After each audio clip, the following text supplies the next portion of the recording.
TET teacher eligible test मतलब शिक्षक पात्रता परीक्षा जब से सर्वोच्च न्यायालय का निर्देश प्राप्त हुआ है, जिला में ही नहीं, प्रदेश में ही नहीं, बल्कि देश के शिक्षकों में उथल पुथल मची हुई है। उनकी नौकरी का संकट आ गया है। जैसा बताया जाता है, लोक शिक्षण संचालनालय ने भी आदेश जारी कर दिया है कि शिक्षक पात्रता परीक्षा शिक्षकों को देना होगा और जो उसमें अनुत्तीर्ण हो जाते हैं उनकी सेवा स्वतः समाप्त कर दी जाएगी। इसके विरोध में धीरे धीरे विरोध की चिंगारी जलने लगी है और आज आप देख रहे हैं कलेक्ट्रेट परिसर के सामने लगभग 2000 की संख्या में जिले भर के शिक्षक और समस्त शिक्षक संगठन एक साथ एकत्रित हुए हैं। धरना ज्ञापन आंदोलन के लिए एकत्र हुए हैं। अपनी मांगे के लिए ज्ञापन देंगे, मुख्यमंत्री के नाम पे ज्ञापन देंगे कलेक्ट्रेट में पहुंचकर और धरना प्रदर्शन करेंगे। देखना होगा इनकी मांगे कब तक मुख्यमंत्री के पास पहुंचती है और शिक्षक पात्रता परीक्षा से कब इन्हें राहत मिलती है। दबंग हिंदुस्तान न्यूज के लिए मैं कृष्ण कुमार भट्ट, छिंदवाड़ा।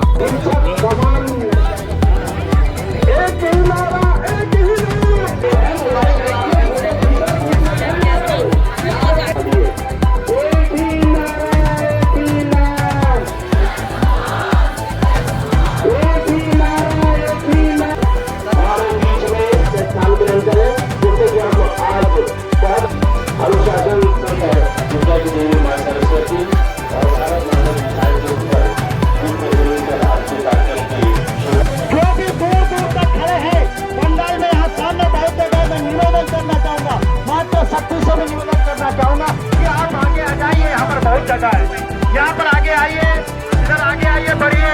सभी साथी से निवेदन है कि आप भी आगे आइए। आगे बहुत जगह है, आगे बैठिए आप। और लोग तो हंसाता है,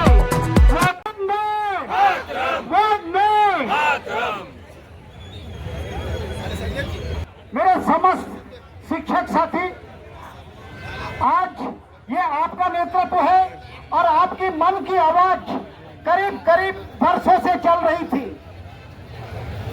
आपकी मन की आवाज वर्षों से करीब करीब चल रही थी कि हमारे प्रांत के समक्ष प्रांत अध्यक्ष एक नहीं होते हैं।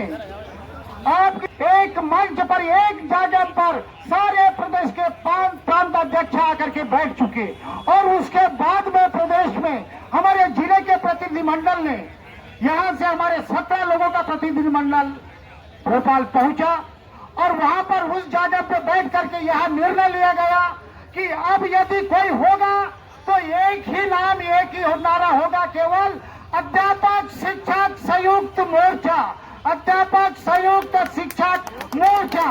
और इसी नाम से कोई भी सभी लोग अपना ज्ञापन धरना प्रदर्शन करेंगे, कहीं कोई नाम का उपयोग नहीं किया जाएगा। और प्रदेश में ये नाम को लेकर के एक राय बनी, एक मंशा बनी और वहां पर एक कार्यक्रम चार्ट आउट हुआ कि 8 तारीख को समस्त जिले में, प्रदेश के 56 जिलों में 8 अप्रैल को मुख्यमंत्री अनुरोध यात्रा, ज्ञापन रैली, धरना प्रदर्शन का आयोजन किया जाएगा। और इसी के साथ में आगे के चरण में 11 अप्रैल को विकास खंड स्तर पर किया जाएगा और इसके बाद 18 अप्रैल को एक बड़े हुजूम के साथ मैं अभिभूत हो रहा हूं कि बहुत दिनों बाद मुझे 98 की याद आ रही है, पुराने आंदोलन की याद आ रही है कि अब हम सब जाग चुके हैं और अपने मन की आवाज भोपाल तक पहुंची, दिल्ली तक भी पहुंची है। दिल्ली के जंतर मंतर मैदान पर भी टीटी को लेकर के बहुत प्रदर्शन हुआ और ये कोने कोने तक हर घर में आवाज पहुंच चुकी है कि अब हम बिल्कुल यहाँ अपमान नहीं चाहेंगे।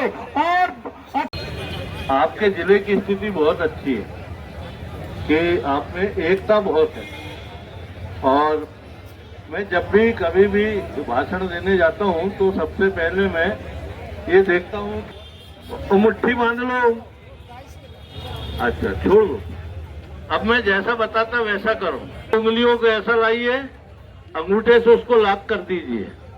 किसमें ताकत लगी, पहली मुट्ठी में कि दूसरी में, है ना? तो इसमें सब उंगलियां आपस में जुड़ी हुई हैं और अंगूठा उसका नेतृत्व कर रहा है। ऐसी आपके साथी हैं। छिंदवाड़ा जिले में राज्य कर्मचारी संघ और कर्मचारी कांग्रेस कोई लड़ाई नहीं, एक साथ रहते हैं। शिक्षक संघ, शिक्षक कांग्रेस कोई लड़ाई नहीं, एक साथ रहते हैं। ऐसे ही मेरा आप लोगों से निवेदन है, आपके जो संगठन है वो संगठन के जितने अध्यक्ष हैं उनको मैं सबको अच्छे से जानता हूं, परिचित हूं। मेरा आपसे निवेदन है कि ये जो आप लड़ाई लड़ने जा रहे हैं इसके लिए अध्यक्षों को एक होना जरूरी है, तो आप अभी एक हो गए हो, लेकिन जब जैसे जैसे लड़ाई आगे बढ़ती है तो बहुत दिक्कत होती है।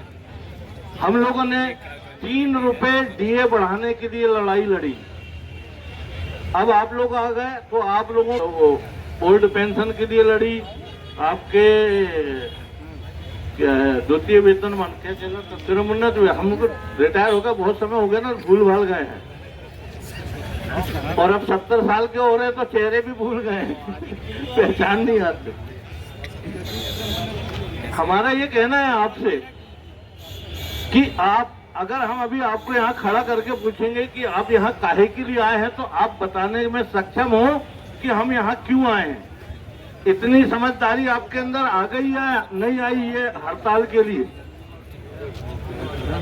बोलिए ना, आवाजें नहीं निकल रही है। आ गई? क्या लड़ाई है आपकी अभी?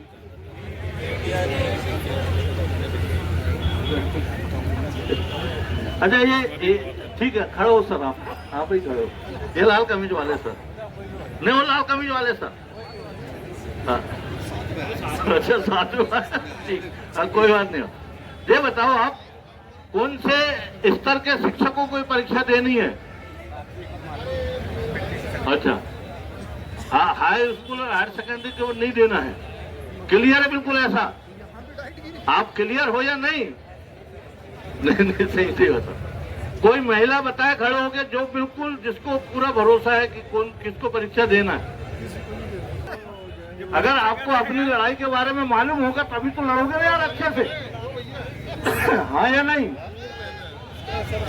तो सबसे पहली बात है आपको एक रहना है, आप टूटे और ये झुंड टूट जाएगा। दूसरी चीज, हमारे को भी आप जानते हैं कि डाइट में एक बार ऑर्डर आया कि डाइट में जितने लेक्चरर हैं सबको परीक्षा देना होगा, तो वो डाइट में रहेंगे, नहीं तो नहीं रहेंगे। हम लोगों ने लड़ाई लड़े, एक पागल कमिश्नर था उसने ऑर्डर निकाला था राज्य शिक्षा केंद्र के, उससे लड़ाई लड़े और उसके बाद लड़ाई जीते, क्योंकि आपकी नियुक्ति शर्त में ये कहीं नहीं लिखा है कि आपको ये टीईटी देना है। पहली बात समझ में आ रही है आपको? आपकी नियुक्ति शर्त में नहीं लिखा है, आपकी नियुक्ति शर्त में लिखा है कि प्रशिक्षित होना चाहिए, हाँ या नहीं? ये नहीं लिखा कि कोई भी आकर आपकी परीक्षा ले लेगा और आपको पास करेगा, फेल करेगा, उसके बाद आप नौकर रहोगे शिक्षक। तो अगर आपने अभी परीक्षा नहीं दी हो तो क्या आपने इतने बच्चों का भविष्य खराब कर दिया हो क्या? तो ये बातें हम आपके नेता जो हैं वो सब रखेंगे न्यायालय के सामने। मुख्य बात है कि आपके अपॉइंटमेंट लेटर में ये शर्त थी नहीं कि आपको टीईटी की परीक्षा देना पड़ेगा। वो शिक्षा अधिकार अधिनियम जब आया उसने अपनी जो शर्तें थी वो उसके पूर्व के लोगों पे लागू नहीं होती, बाद के लोगों पे लागू होती। आ रही बात समझ में? और अगर उस समय लागू नहीं की गई तो आपकी कोई गलती नहीं है। किसकी गलती थी? शासन की गलती थी, और शासन की गलती की सजा आपको नहीं मिलना चाहिए। मगर आप तभी जीतोगे जब आपको बिल्कुल स्पष्ट मालूम हो कि आप काहे के लिए एकजुट हुए हो। आ गई बात समझ में?